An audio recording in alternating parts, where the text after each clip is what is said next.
Hello, ako si Ces ang inyong lingkod.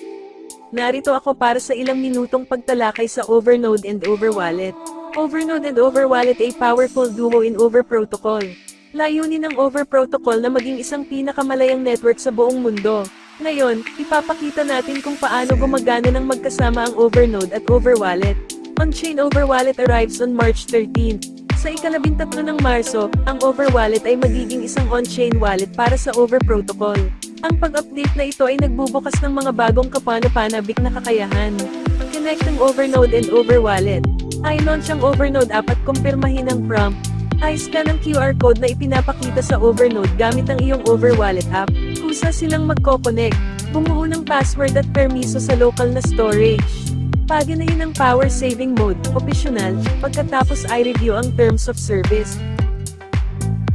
Sending transactions with Overwallet. Sa demo na ito, magpapadala tayo ng ilang Over tokens sa parehong wallet address upang ipakita kung paano ito gumana.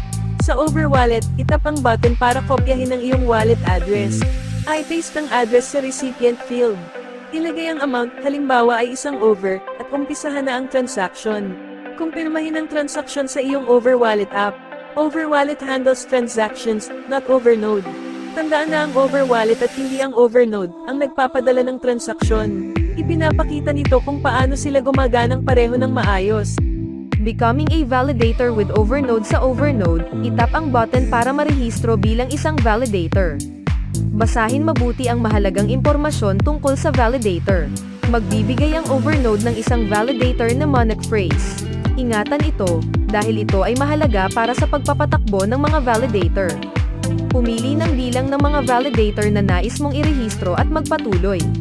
I-review ang mga detalye ng kumpirmasyon at mag-stake ng iyong mga token gamit ang button na Stake Now. Ang Overwallet ay magpapakita ng transaction confirmation sa screen. I-slide para I-confirm, at ang Overwallet ay magbo-broadcast ng stake ang transaction. Pwedeng maging validator ang Sinoman. Hindi kailangan ng mataas na specs ng PC ang Overnode. Ang lahat ay maari nang makibahagi sa Over Protocol at maging isang powerful participant sa network. See you on the public testnet. Tayo na at sama-samang makiisa sa network ng Over Protocol sa pagsasagawa ng public testnet.